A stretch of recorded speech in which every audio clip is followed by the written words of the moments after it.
All right. Things and chaos. All right. Just finishing my breakfast. I decided to go out and get some pancakes because these past 24, 48 hours have been wild. Wild. Okay. Oh, Jesus. The chaos. Oh, my God. Okay.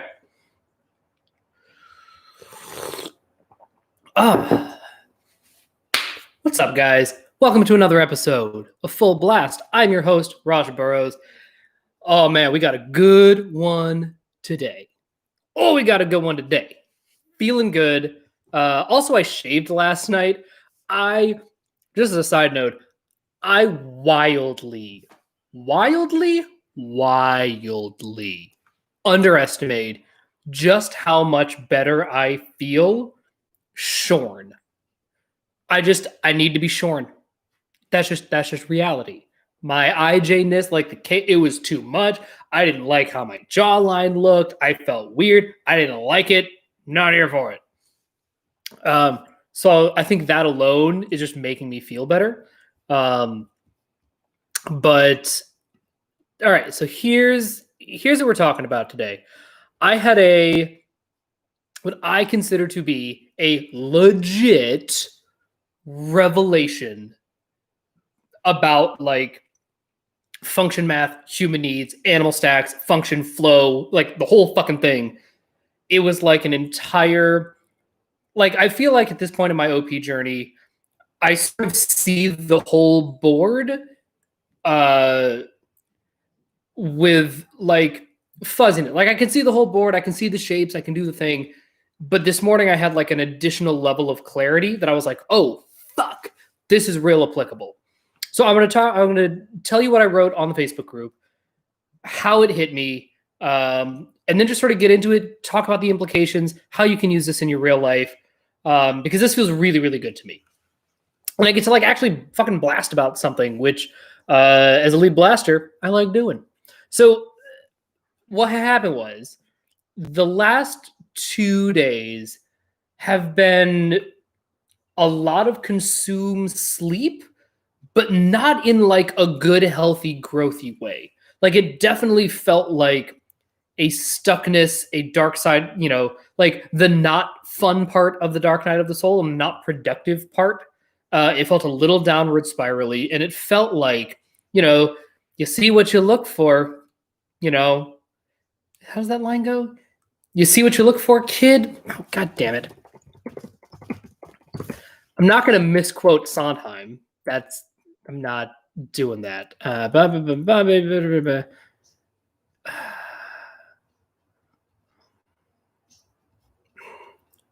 Anyway, yeah, you see what you look for, That's what it is. You see what you look for, Okay. And I was just really focused on the negativity in a way that wasn't particularly productive. And I felt very stuck. And I felt very I wasn't living up to my full potential. And it was I don't get to use my saviors, but doing my demons isn't helping me because using my saviors is the right thing. It was very strange. I was just not in a good place. And it it started to affect my personal relationships and people I care about. And I was like, I don't like this. This is not good. This is not fun. And what ended up happening was I started to really, have this sort of forced introspection of what is regardless of what I can do about the problem, right? Because we're living in a pandemic. The world is kind of on lockdown. As somebody with Savior Blast play, I just don't have any of the tools at my disposal. And so a lot of this has been just me living in a demon state. And I started to really sort of try to dig in and figure out why and understand what was going on, why I was feeling the way I was feeling. Because once I can label a problem or look at a problem clearly, then I'm great. now I can see, the resource at my disposal. What is the optimal way to fix this? Whatever. Then I can use all of my function, but I need to know what the problem is. And I was realizing that for the last 9 months, I have been in hardcore consume sleep mode, right? And in particular, I was like, my DI has been getting a workout, which on like a long-term growth level, this is obviously great, but it's not like, again, I'm of the belief you cannot stay in your demons for very long. I've recently been toying with like the 80-20 rule, again, fudging the numbers, but like, I think that there actually is something really healthy about being in your saviors a significant amount of the time, and finding environments where your saviors can flourish and that you can use your demons safely. That to me is sort of like the ideal magical Christmas land, because that's sustainable. Like, you can sustain your saviors in a way that you can't really sustain your demons, I don't think. You have to be willing to use your demons, duh, but I don't think you can sustain them, and I don't think you should expect yourself to be able to sustain them, because I think that I think it becomes too easy to only focus on negativity in a way that ceases to be productive. So I was thinking about my DE, and I sort of was able to get it down to like, my DE hasn't gotten to do its thing for like 9 months. And as somebody with lead blast, savior blast play, my DE is pretty fucking important. And I was like, okay, so what is it about my DE that isn't getting fulfilled? Because I was like, maybe it's the digital thing. And here's the thing, I've cut way back on my digital consumption because I know that that's become like an addiction and like really not healthy for me. But as a result of paring away all of these digital constructs, all of my DE socializing has also kind of gone by the wayside. And I was like, all right, that tracks, that makes sense, that's fair. So like, what am I going to do about it? And I was just sort of thinking this morning, and the way that it hit me was this, is I was like, I started to think of the root of my unhappiness right now is my lack of socialization. And the big realization was DE is all about being with new people. And once I got that, the whole chessboard, it was like I was at the doctor's office and the eye doctor was like, 1 click or 2 click. And then I say again, 1 click or 2. The eye doctor that I go to in New Mexico when I'm back there, when I used to go back there, he has a thick southern drawl. He's from Texas, and he's got a mustache. He reminds me of Sam Elliott in a lot of ways. So whenever I think of an eye doctor, it's just that guy, right? Just this sort of like doctor who works an office job. 1 or 2. Okay, looks like your prescription changed a bit. Anyway, side note. So here's the math that I sort of came up with. If DE is all about new people, and the decider axis is about people, and the observer axis is about things, then the way that you can put all of these animals together is thus. Blast is doing the same thing with different people. For instance, going on a speaking tour, like not a Jordan Peterson style speaking tour where he plays with the audience and has a lot of discussion and is like skipping all over the place. More akin to like a stand-up special, right? So like when a stand-up comic is preparing for a special, they'll go on tour, they'll do a bunch of gigs. And when you have like a huge audience, there's not as much of like the heckling and audience participation component like there might be at a comedy club. But like going on a speaking tour, also teaching the same lecture-based class year after year. That's another thing that's like, that feels very blasty to me, because if you're teaching a lecture-based class, again, It's not about the discussion. The TAs do the discussion group stuff. All you're doing is you're just showing up, giving your lecture, and then going back into your office. Like that's all. Like you're coming out of your hole to blast, and then you go back.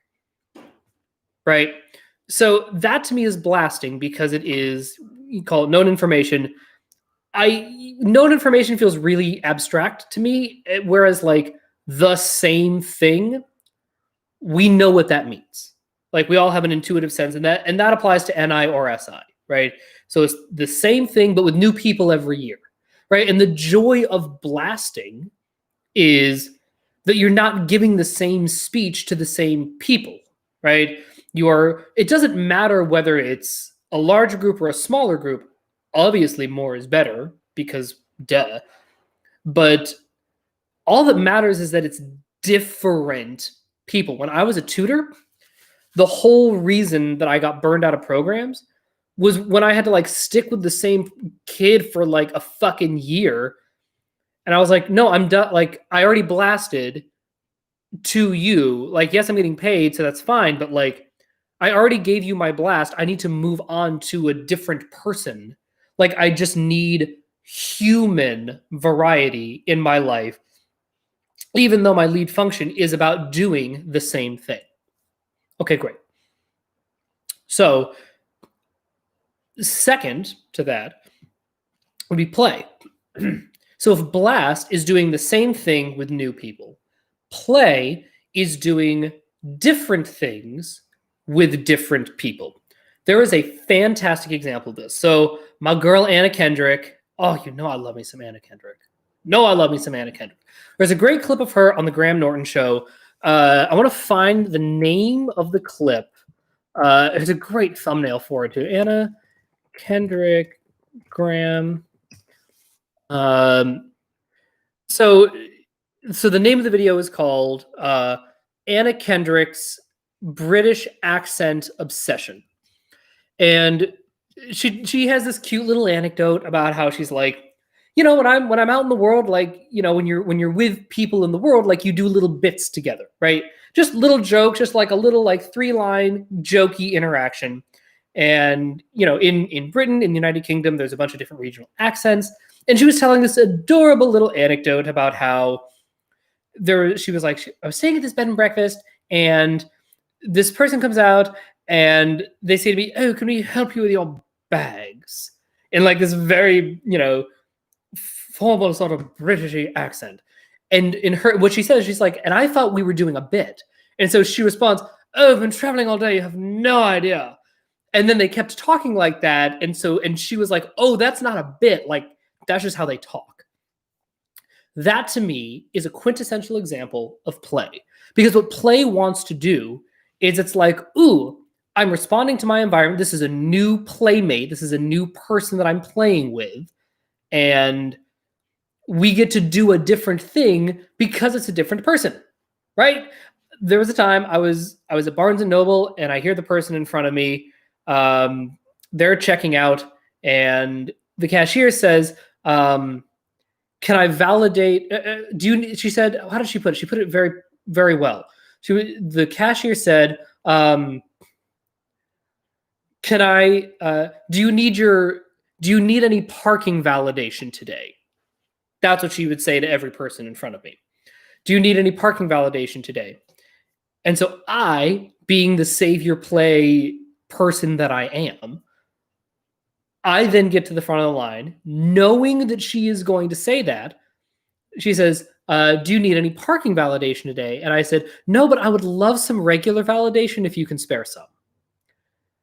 And then she got very flustered and very confused. And she was like, I really like your shirt. It looks nice with your skin tone. And I was like, oh my God, thank you so much. That's play. That's play in a little teeny tiny nutshell. It's I'm doing something different, I'm doing something unusual with somebody that I don't know, that I just met, that's a new acquaintance. That's play. You can also think of it. So the two examples I gave in the Facebook group were playing a competitive sport. So the reason I say a competitive sport is like if you're in like a league or like a club team, that's really more about, that honestly feels like sleep energy to me in a lot of ways. Maybe a little consumed, but it's like I'm doing the same thing with the same group of people. It's round robin. I'm in a league. I'm not really seeing new people in the course of the day to day, right? In the course of this activity. Whereas with competitive sports, honestly, even at any level, like you're playing with different people, new teammates, new opponents, even just the act of playing is very right? It's like, okay, like I'm on this team and they're on that team, and we have to pass the ball around and avoid them in new ways. So yes, there's some similarities in like a fundamental sense, but every game of basketball is different, right? You have different things that you have to do in the moment, right? That's play, right? You're being present, you're being in the moment, and specifically you're being in the moment with new people, right? Then we get to consume. So if we have DE is different people and OE is different things, so then consume, being OE and DI, is doing different things with the same person or group of people. And this is the one that fucking broke my brain. So I'm a lead blaster, meaning that I like to do the same thing. I like to talk about the same shit, but just to different people all the time. That's what I like to do. That's my energy. That's my vibe. That is me in a savior state. Like what you are seeing right now is just me in a savior state. I'm not processing anything. I'm not introspecting. We're not talking about values. Again, because I have FI. I'm just blasting. I'm just talking shit, right? Throwing stuff at the wall. This is my known information. You are a new group of people. I see 5 people watching right now. That makes me very happy.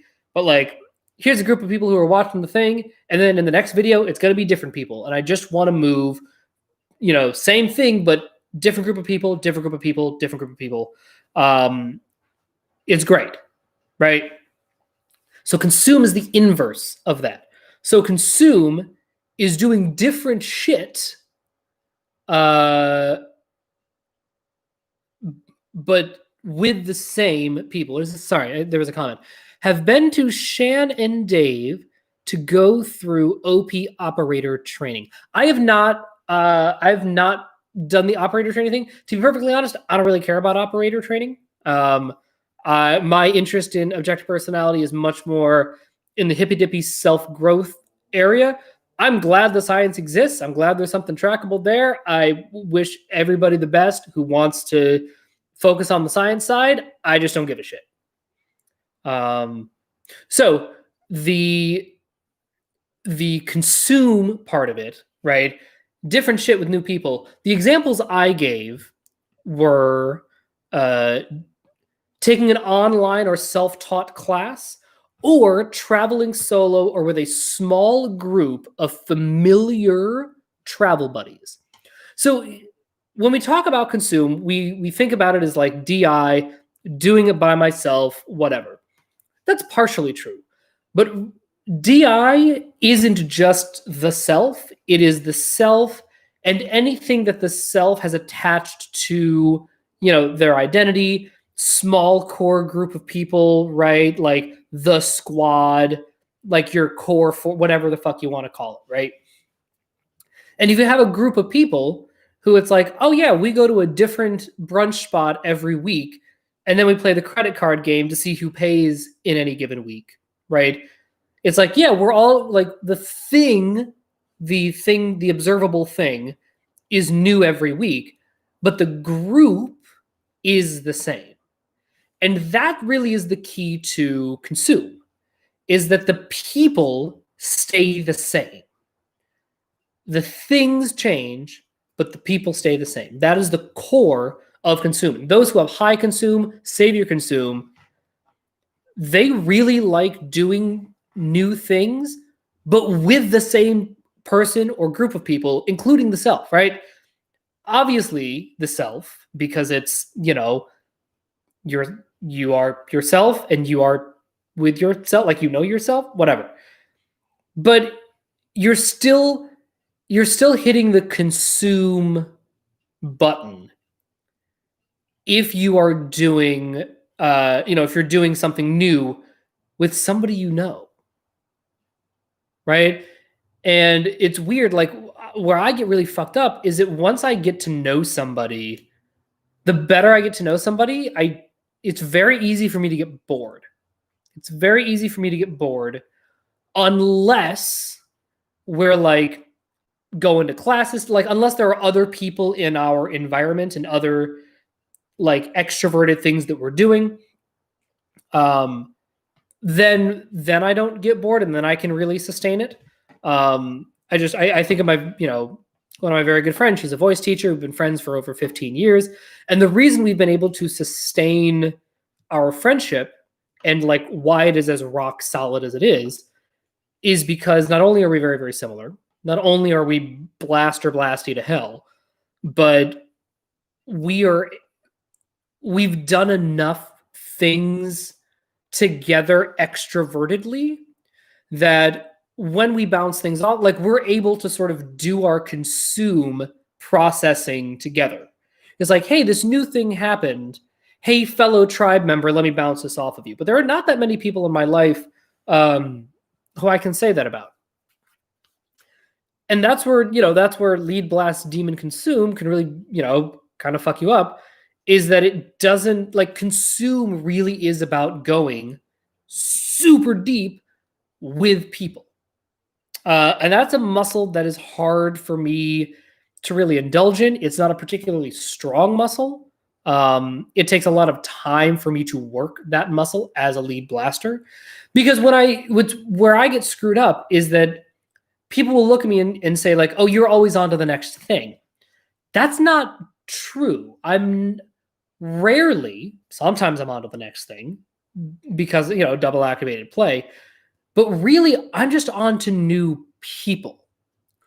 Where I ran myself into the ground in New York was, especially with the drinking, is I would just be with a different social group every day.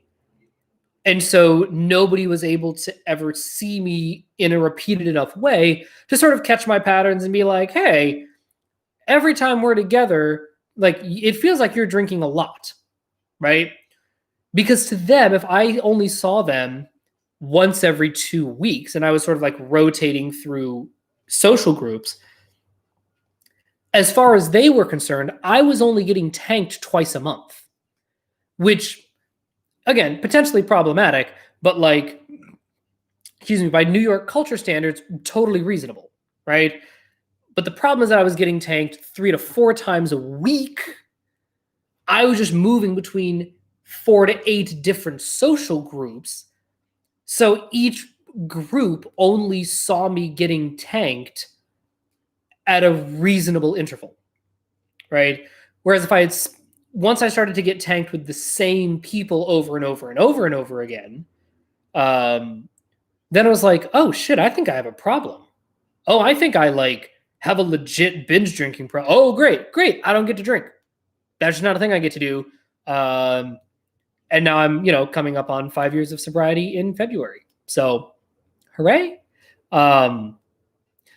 All that is to say, consume cares deeply about staying with the same group of people, right? Because once your identity has locked on to a person, like, that's just fucking locked. Feminine DI or masculine DI doesn't fucking matter.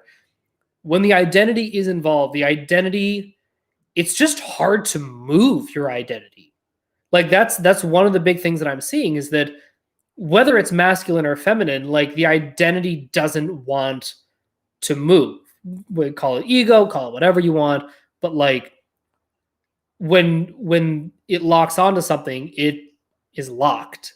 Now, with someone like Dave or myself, who allegedly have, we both have masculine FI, you're going to see it in a more extreme way than you might with somebody with feminine FI. But look at someone like Stallone with lead feminine FI. When he chose to, whatever, do, you know, Rhinestone and Stop My Mom Will Shoot. He got really uncomfortable, right? He's like, no, I don't want to. No, my identity is like I want to do Rambo movies, right? I want to do Rocky movies. That's that's what my identity wants to do. You know, God. As a side note, I don't know why. Like, there's something about doing a Stallone impression that just like really centers me in a way that I don't fully understand, but like I feel like I see myself very clearly when I do a Stallone impression. Just this, there's something about the body, about the way that I got to phonate, the way in which I got to connect with myself. You know, in order to be clear, my Stallone impression isn't good. It's not a good impression, but it's, you know, it's passable. And I don't know, it drops me down, it centers me. Maybe it's I don't know. Maybe it's my, you know, Italian American ancestry. My ancestors came over from Sicily. It's a whole thing. It's a whole fucking thing. Anyway, total side note. But that's the thing to be aware of if you have high consume, is know that your tendency is to go all in on either yourself or a very, very small group of people, and that will come much of the same way that like blasters can get fucked off because they don't have that like thing pulling them back to be like, hey, maybe stick with the same group of people, maybe invest in that, and maybe that's a fun thing to do for you and your identity, right? Because that means you're not trying to attach your identity to a bunch of new people all the time. The consume can get fucked up because they can get very narrow-minded and like very much like just in their own little circle. Whereas if they were to do, you know, blast and do, you know, they're like, no, I'm getting a lot of variety. Yeah, but with the same people. Like, you're doing different things, but the people and the perspectives aren't changing because you're just getting validation from people who you already know will reinforce your identity. The high consumers would do well to start blasting and try to you know, do the same thing with new people and with strangers, right? To go out and be like, hey, stranger, I don't know you, but this is my known information. Let me blast this to you and try to connect with you while doing something that I already know a lot about, right? And then we got sleep. Hang on, I need coffee for this. Fucking sleep, man. Whew. I think, hang on, I didn't do this low voice again because he's the lead sleep. So maybe that'll help. Anyway. Okay, so what is sleep then? Well, the math says that sleep is doing the same thing with the same people. So for instance, corporate desk job. If you watch The Office, Jim is a great example of save your sleep. Great example of save your sleep. I think, again, just because I know how television works, Jim, as played by John Krasinski, is going to be very, very close to John Krasinski in real life. I think Jim is a little sleepier than John. I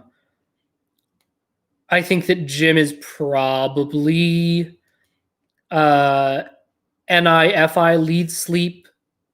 Probably, maybe. Again, also it's fiction and it's comedy and we're exaggerating things and they're not real people in that sense. They're, you know, scripted humans. But Jim is a great example because I think it's what fascinates me about Jim is that you know what? You know who a better example is? Tim Canterbury, Jim's counterpart on the British Office. Martin Freeman that motherfucker is lead sleep to hell. So I'm gonna lightly spoil a bit of episode 12 of The British Office. I don't consider it a super spoiler because the show came out almost 20 years ago. But minor spoilers ahead for a second.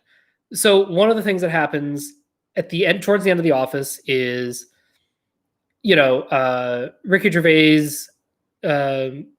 gets fired, is made redundant, and Tim is like, again, he lives with his mom. His life isn't really going anywhere. He very much just like shows up to work and then goes home. Like he has kind of a sad life in a lot of ways. And Paul, the sort of again, I think this is deliberate. Maybe it's just because I'm a blaster, but Paul, I think is the guy's name. He's like he's like Ricky Gervais's boss. And he's like blaster to hell, cool guy, super chill, just fucking climbing up the corporate ladder, doing the thing. And he goes to Tim and he's like, hey, Tim, listen, so Brent is going to be gone for a bit. As you know, he is leaving. There's going to be some, there's an interim position. We're not sure how we're going to move forward in terms of filling the role, but if you want to take on a little bit more work for a lot more money, I think he'd be a really good candidate to do his job. And Tim thinks about it for a second and is like, nah, I'm good. And Paul's like, wait, what? He's like, yeah, you know what? I don't think I'm the guy for the job. I think you should ask Gareth, who is, again, so Gareth is the Dwight Schrute of the British Office. And Paul's like, okay, well, I wish you the best. Do what makes you happy. He's like, yeah. And that to me, right, that's where you sort of get like this corporate office drudgery, lead sleep, Neo in The Matrix, the narrator in Fight Club, whatever, Office. Again, this was very present in the zeitgeist of 1999, sort of looking at 90s office culture and Dilbert and all of that stuff. And I think a lot of it is lead sleep, right? It's my job is to show up and do the same thing every day with the same people. I punch a time clock. I go home. I watch cartoons. I jerk off. I go to bed. I start everything over the next day. It's very much about not just routine and doing the same thing, but particularly doing the same thing with the same group of people. And it's why office culture is so important. It's why people talk about having office families. It's a whole thing, right?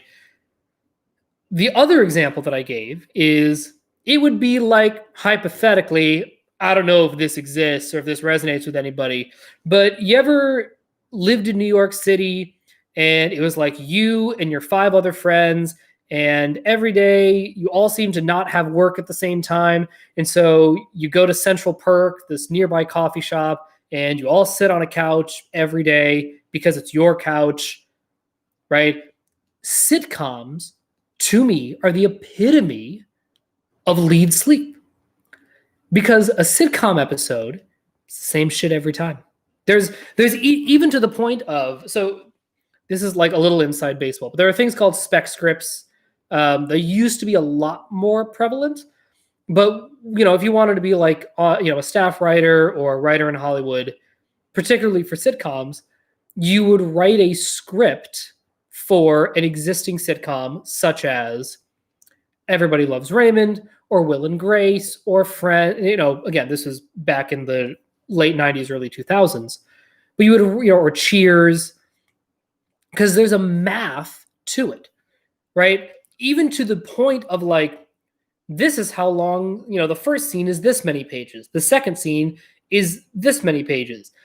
This is how many lines of dialogue there are. Sam Malone has 50% of the dialogue. This person has 20% of the dialogue. This person has 3 lines, like whatever. There's a math to it.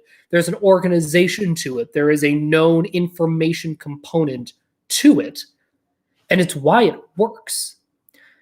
Because when you're talking about building a sitcom, you're talking about building a fan base, your fans are going to be the people who want the familiar.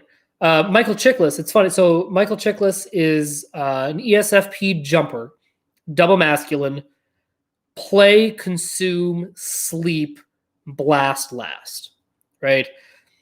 And one of the things he talks about, again, revelation to him as somebody with lead play, therefore demon sleep, is he's like, it's so wild to hear fans of The Commish, that was sort of the first big show he was on before The Shield. And then obviously he did shit after The Shield, but like pre-Shield, he was really known for being The Commish.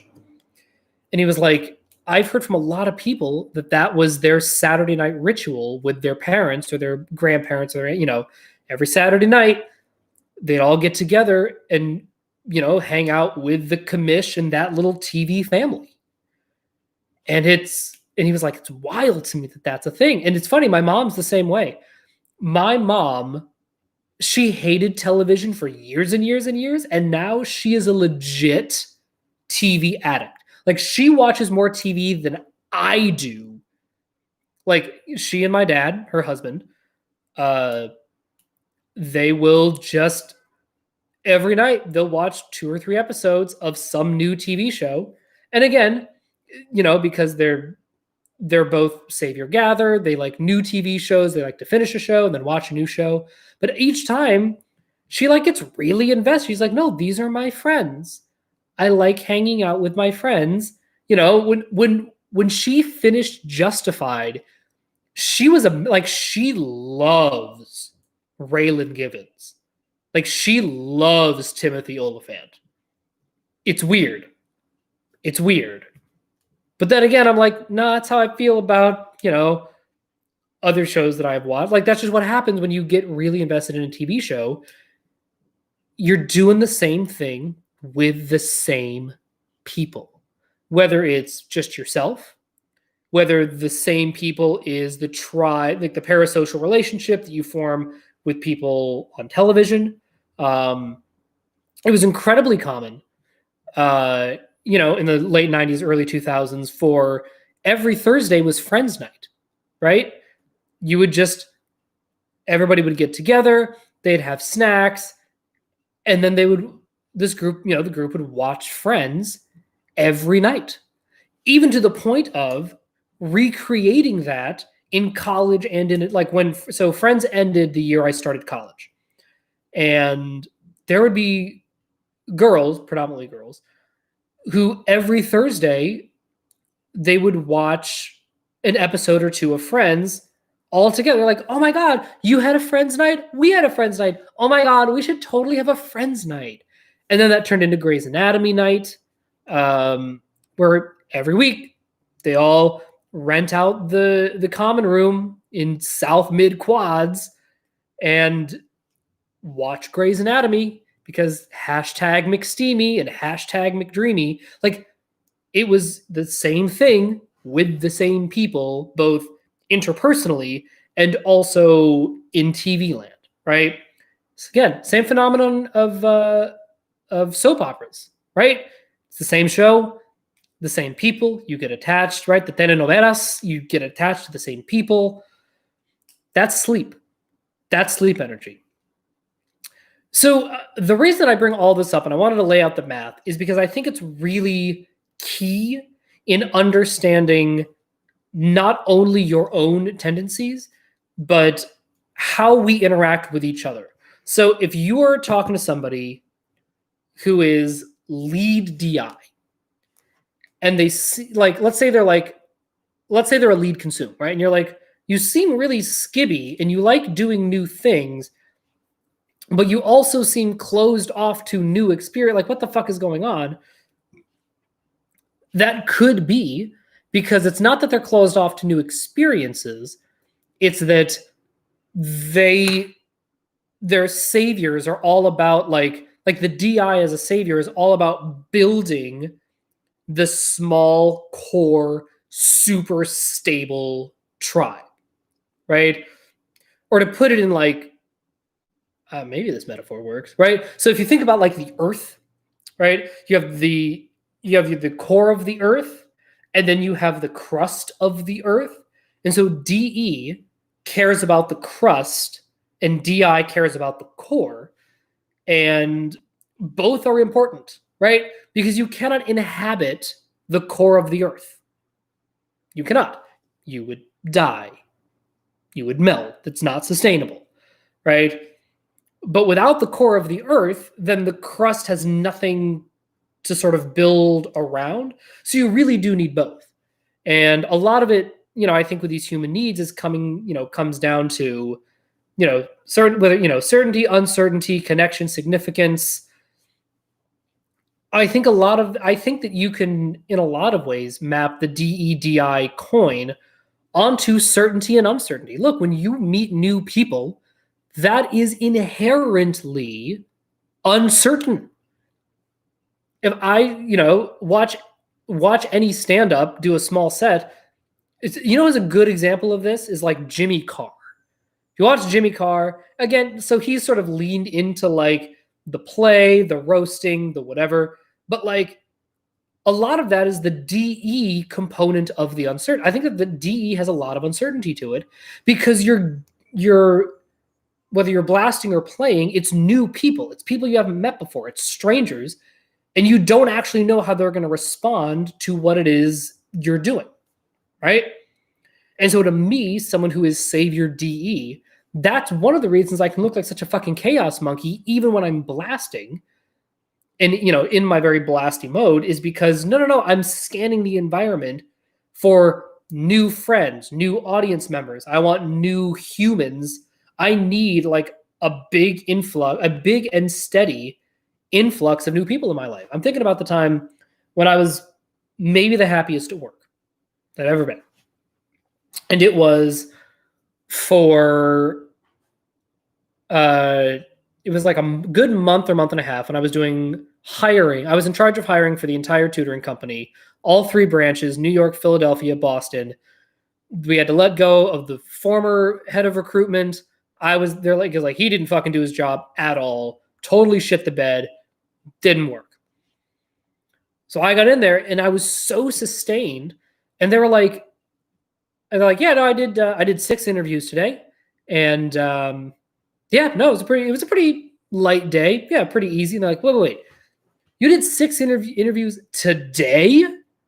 The last guy did 1 interview every 3 days. How the fuck did you do 6 interviews a day? And I was like, okay, well, the other guy was like lead sleep to hell.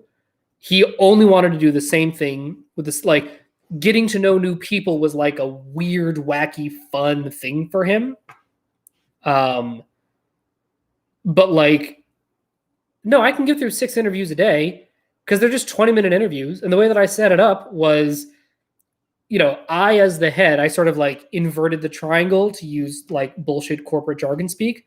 But I was like, listen, if I'm the one who knows how to recruit and I understand the corporate culture better than anybody else here, then I need to be the first point of contact. So every new candidate needs to get filtered through me first. So that way, even if the less experienced people and the people down the line screw it up, they're screwing it. They're not like nobody great is getting lost in the system. It may mean that some people, who aren't super great get passed on to the next round, but then they can get weeded out there and it's fine, right? But the people who are like, oh my God, this person's amazing, they're guaranteed to get seen by the person with the most authority. And I was able to sustain it because it was like, yeah, I give my same pitch every time. It's the same structure of the interview, but it's with new people. And it's amazing. It's amazing. It's amazing. So I bring all of this up because when you're talking about functions and human needs, the functions absolutely matter. And being like, nope, I can feel my FI getting to work out, my TE getting to work out, my NI, my SE. Ooh, boy, it would be pretty fucking nice if I had SI anywhere in my stack or FE anywhere in my stack. Oh, well. Like, that's certainly useful in sort of like a tactical sense. But I think when you're thinking about like more big picture, more strategic, more long-term holistic type stuff, I think it's really, really important to be able to look at these animals and know, like, what is this animal really trying to do? And so if you are with somebody, so here, how about this? It's why I could never do online classes. I fucking can't do it. I absolutely whole ass cannot do it. Period. Because online classes, it's doing new shit, which I'm already not thrilled about as a fucking IJ. And I have to do it by myself or with a teeny tiny small group of people. That's like the worst combination. I'm happy to do new things as long as I get to play with new people. That's fine. Super good with that. But doing new things by myself? Judy from SNL. Anyway, doing new things by myself, I don't like it. I'll do it sometimes. I can do it a little bit, little teeny tiny bursts, but that's not like a sustainable thing for me. And that's a muscle that's going to take me years and decades to really build up, realistically. And so I think that's just like an important thing to know about yourself and about other people. And if you're like, listen, if I routinely get drained by trying to do, again, that's why internet culture is so draining to me, is because I feel like, I can't really do the play that I want to do, or I overindulge because there's just so many people, but they're not meaningful, they're not substantial connections, right? And like the learning, consuming, thinking part, it's like it's just constantly new shit, but my social circle is staying the same size. That's not going to work for me long term. Like that's not a sustainable way to live for me, right? So I think that's a thing that's worth tracking in yourself, in others, and recognizing if you're like, man, I've been doing this thing for too long and I'm feeling drained by it, or man, I could do this thing forever. Either one of those extremes, do this forever, right? Because I'm doing the same thing, but with different people. Yeah, I can do the same plus new people all fucking day, which is great. I don't think there's anything wrong with that, right? You just have to make sure that you're in at least a 70-30 balance. I like 70-30, maybe 80-20, whatever the math is, some amount of fail safe so that you don't go off a cliff, right? So my big fuck off is that I'll just keep doing the same thing with new people all the time. And I'm not actually stopping to build my own little tiny community, right? And I'm not taking in new information. Like I'm not doing new things in sort of a small scale kind of way. Like that's really uncomfortable to me, right? But it's important that I do that. And I force myself to do that 20% of the time, 25% of the time, just to make sure that it's like, yeah, like if I'm trying to get shit done, I'll blast all day, right? And then on the flip side, if you're a lead consume, like the fact that you can actually consume new things and you can build that small tribe, that's amazing. Holy shit. Like that's a fucking superpower to me. And so 20% of the time, you then need to go out and be like, okay, if I don't put some of this together and organize this shit and communicate it to people who I don't know, it's really easy for me to get stuck in this spiral, in this consume spiral, which is one of the things that happened to Sham, right?